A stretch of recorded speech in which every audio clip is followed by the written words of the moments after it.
Puji Tuhan, Shalom, Assalamualaikum, Om Swastiastu, Namo Buddhaya, salam kebajikan, dan salam cinta damai dari saya, Priyanto Zamasi. Nah, Bapak Ibu, saudara-saudari dimanapun berada pada kesempatan pagi menjelang siang hari ini, ya kembali berjumpa dengan saya di video kali ini, dan tentunya ada hal yang akan saya bagikan kepada kita semua pada kesempatan pagi ini, teman-teman.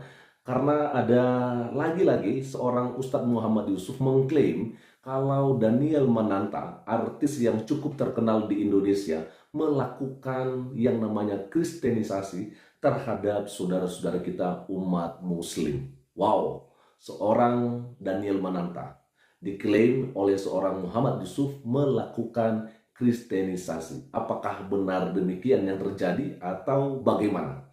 Maka untuk itu tidak lagi berlama-lama, langsung saja saya akan mengajak kita untuk menonton video yang dibahas oleh seorang Ustadz Muhammad Yusuf ini. Dan ini dia videonya, kita lihat bersama. Ketika kita menyembah Tuhan yang salah, ketika Tuhan muncul di depan muka kita nggak kenalin dia.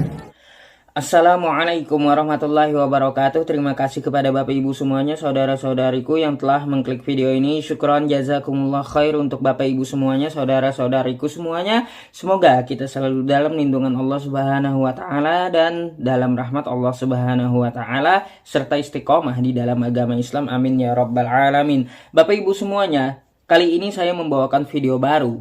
Ya, video ini dari seorang artis yang mana artis ini mungkin sudah redup ya, sudah tidak laku di dunia entertain. Akhirnya dia berubah menjadi misionaris. Siapa lagi kalau bukan Daniel Mananta? Di sini saya menampilkan bukti-bukti Daniel Mananta melakukan kristenisasi. Baik Bapak Ibu semuanya, mungkin video ini akan menjadi viral. Mengapa? Karena setiap kali saya membongkar kristenisasi maupun membongkar kedoknya misionaris, mereka pasti kejang-kejang sama saya. Lalu menanggapi video saya, menanggapi itu bukannya menyanggah argumennya, bukan menampilkan data, tapi malah menyerang pribadi saya. Ya tapi nggak apa-apa kayak gitu. Kita kan tahu tolak ukur otak mereka seperti apa jadinya. Baik Bapak Ibu semuanya, saya harap video ini dapat ditonton sampai selesai.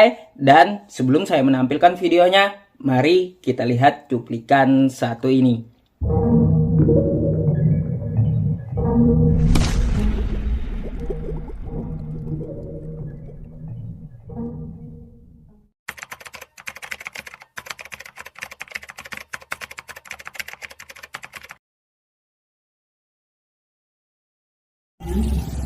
Untuk teman-teman yang sudah hadir atau teman-teman yang sudah datang bisa langsung menikmati snack atau minum yang ada di area depan.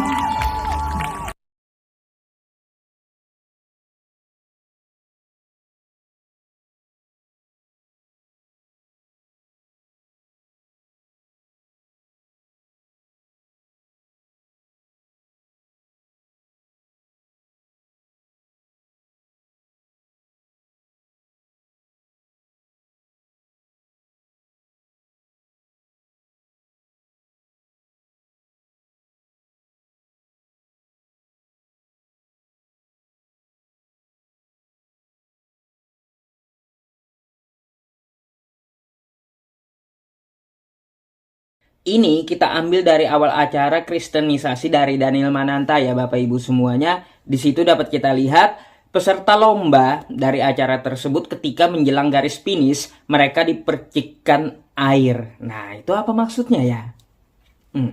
Baik, ada kelanjutannya. Langsung kita lihat videonya.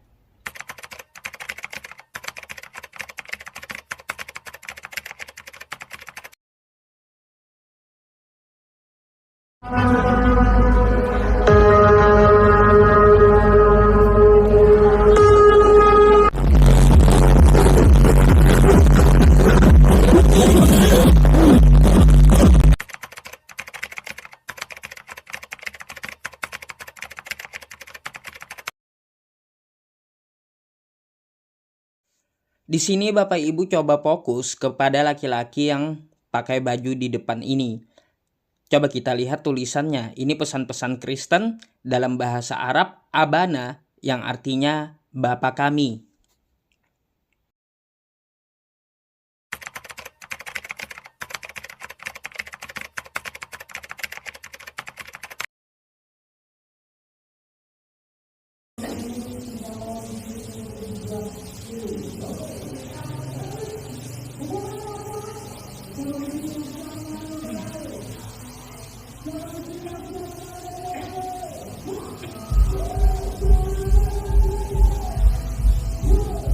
Itu adalah sebuah festival yang mana festival ini festival umum yang diselubungi dengan kristenisasi, lalu orang-orang muslim yang menontonnya sampai-sampai ketika sholat maghrib tiba mereka tetap menjalankan festivalnya, tidak menghormati waktu datangnya sholat maghrib, dan ketika orang sholat pun mereka tetap menyalakan musiknya dengan kencang. Apakah ini namanya toleransi? Lihat tim yang tadi, mereka melakukan sholat. Ketika mereka sholat, suara musik itu kencang dan acara tetap berlanjut. Tetapi di balik itu mereka tidak terlena dengan festival tersebut dan mereka melakukan sholat maghrib berjamaah meskipun dengan musik yang sangat nyaring.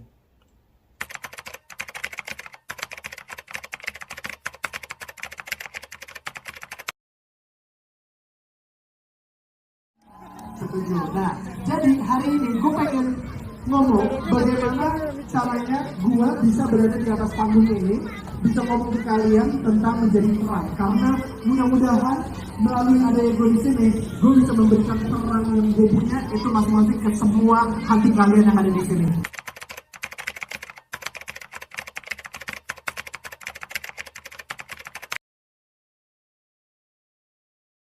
Well, yang sekarang ini kebanyakan orang mikirnya, oke, supaya gue bisa menjadi lebih terang lagi, gue harus makin sering baca kitab suci, gue harus semakin sering ke gereja, gue harus semakin sering ke tempat ibadah, gue harus semakin sering berdoa sama Tuhan, gue harus semakin sering. Jujur aja, itu adalah teori-teori dan teori. Ketika kita menyembah Tuhan yang salah, ketika Tuhan muncul di depan muka kita nggak kenalin dia.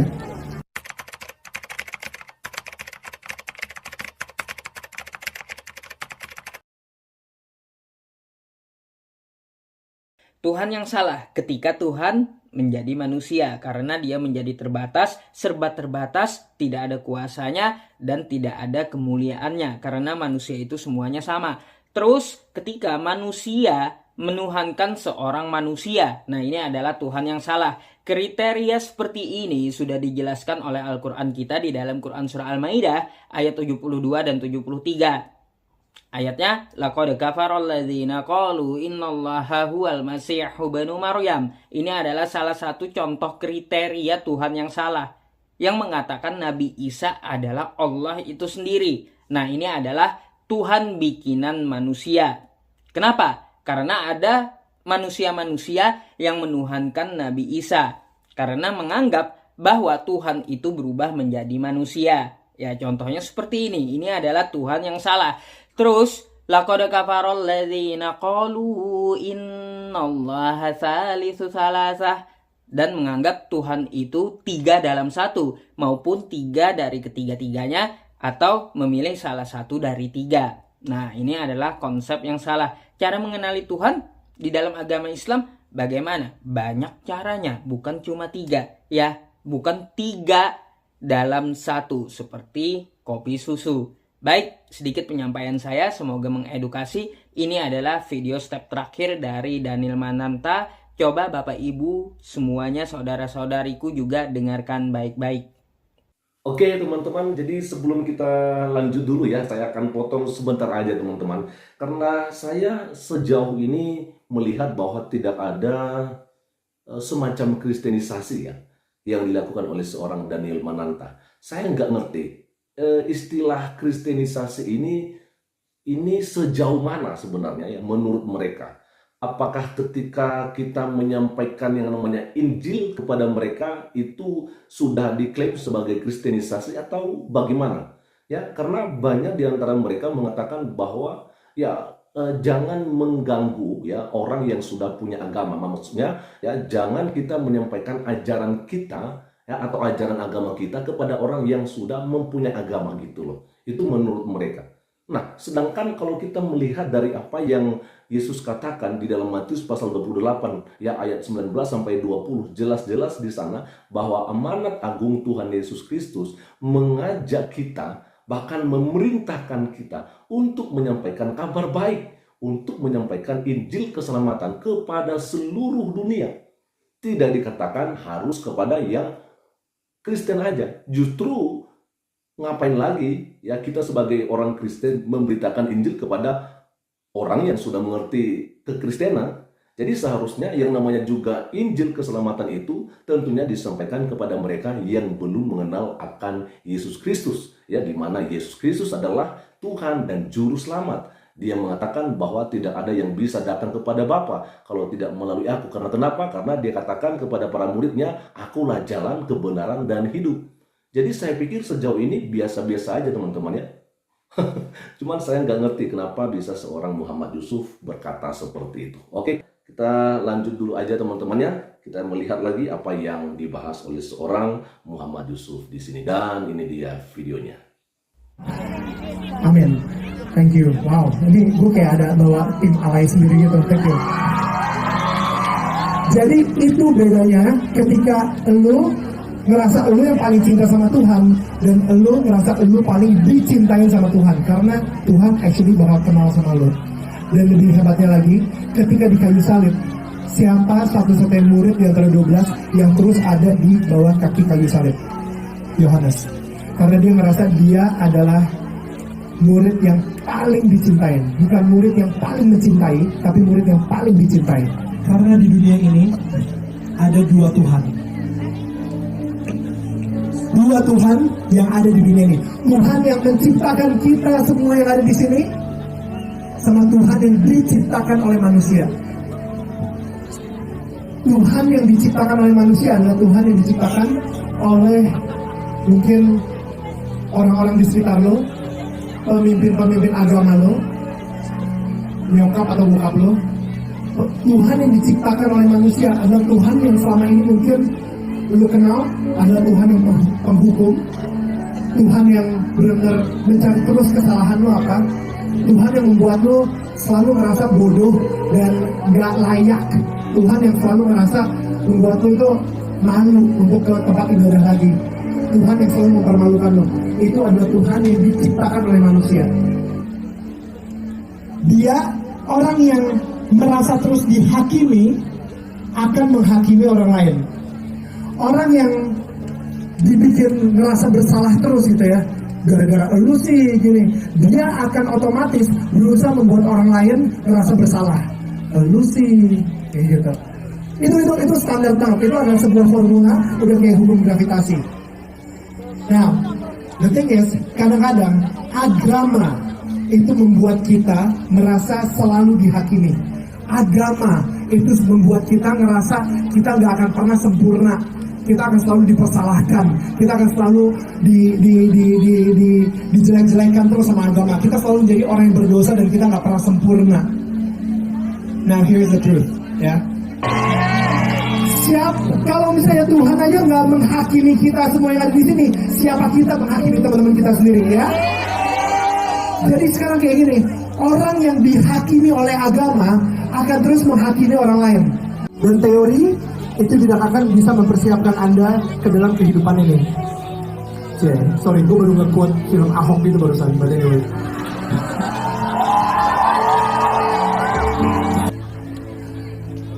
Ternyata apa yang terjadi di tahun 2012 ketika gue kehilangan suara itu membuat gue mempunyai suara serak yang cukup aneh dan unik.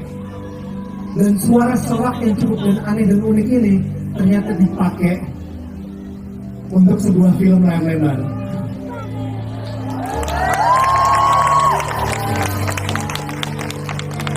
Judulnya A Man Called Ahok. Nah, akhirnya ketika suara gue ternyata mirip banget sama suara Pak Ahok, gue di casting, dan setelah di casting ternyata gue dapat role-nya, gue dapat menjadi Bapak Basuki Cahayapurnama di film A Man Called Ahok. Dan di situ gue sempat reading Tapi pas reading jujur gue ketakutan, gue khawatir banget. Orang biasanya kalau misalnya dapat role-nya gitu ya, dapat perannya, dia akan bilang, wah ini sebuah kebanggaan, wah ini sebuah kehormatan gitu. Tapi kalau gue, itu sebuah kekhawatiran. Orangnya masih hidup, orangnya dekat di hati banyak orang, dan gue adalah presenter dan gue bukan aktor. Jadi akhirnya gue udah mulai terintimidasi, gue ketakutan banget. Gue akhirnya nelfon ke manajer gue namanya Johandia, ya gue panggilnya Jo, gue kayaknya gak bisa deh ngambil peran ini. Kita udah membangun hidup kita di dunia entertainment selama 14 tahun, dan kayaknya gara-gara film ini karir gue bakal drop banget, bakal jatuh banget deh. Gue ketakutan banget, sumpah. Kenapa? Soalnya ketika orang nonton, nanti mereka bilang, ya ampun, filmnya sih bagus ya, ceritanya bagus ya, kenapa Daniel Mananta yang harus dipilih jadi Ahok ya? Itu gue ketakutan banget, sumpah gue ketakutan banget. Dan ini terjadi tahun lalu, pas tahun lalu. Habis itu dia bilang sama gue, Neil, iya, gue ngerti, lu emang adalah seorang presenter yang baik, lu adalah seorang presenter yang hebat, dan lu adalah seorang aktor yang lemah. Oke, gue ngerti itu. Tapi lu ingat ini baik-baik. Karena nanti ketika film ini booming, ketika film ini nembus 1 juta orang, lu gak bisa bilang kalau misalnya ini adalah kekuatan lu, tapi lu ada kekuatan Tuhan melalui diri lu, sehingga film ini jadi booming banget. Jadi saat ini ketika film Amerika tahun udah nembus 1 juta penonton, gue gak bisa bilang kalau ini gara-gara gue, tapi ini karena Tuhan kita yang sangat luar biasa. Gue ingin tepuk tangan dulu. Itulah bukti Daniel Mananta melakukan kristenisasi dengan profesinya mengadakan sebuah festival entertain dan dihadiri semua agama, bukan kalangan sendiri.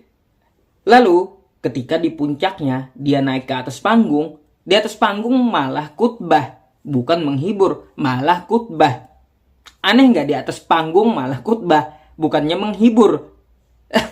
Inilah Daniel Mananta ya. Mungkin sudah redup ya dia di dunia entertain sehingga berubah menjadi misionaris. Ya Bapak Ibu semuanya, ini adalah pelajaran penting untuk kita semuanya. Hati-hati dengan pemurtatan, dengan kristenisasi. Kawan-kawan yang Kristen ya, jangan salahkan Muslim. Apabila ya orang-orang Muslim jadinya sinis terhadap Anda atau berhati-hati terhadap Anda. Kenapa? Ini salah satu buktinya yang dilakukan oleh Daniel Mananta. Bagaimana Anda mau dihormati, sedangkan Anda saja tidak menghormati keberagaman agama di Indonesia ini? Apakah itu namanya toleransi? Menyebarkan agama kepada orang yang sudah beragama, itu sudah melanggar hukum. Lalu Bapak Ibu semuanya, bagaimana komentar Anda? Silakan berkomentar di kolom komentar. Insya Allah akan saya baca. Oke, dan itu aja teman-teman yang kita bisa boleh lihat bersama pada kesempatan pagi menjelang siang hari ini. Jujur, sejauh ini memang bagi saya biasa-biasa aja ya.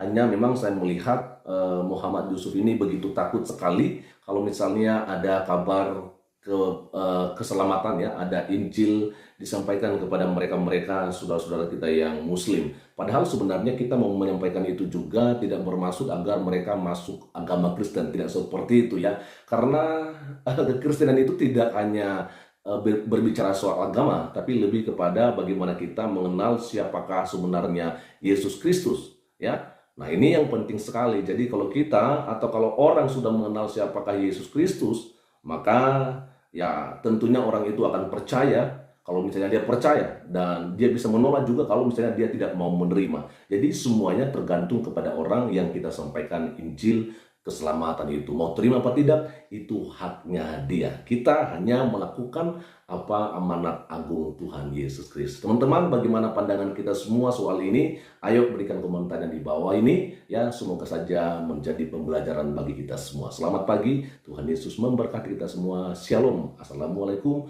Om Swastiastu, Namo Buddhaya, salam kebajikan dan salam cinta damai dari saya Perianto Zamasi.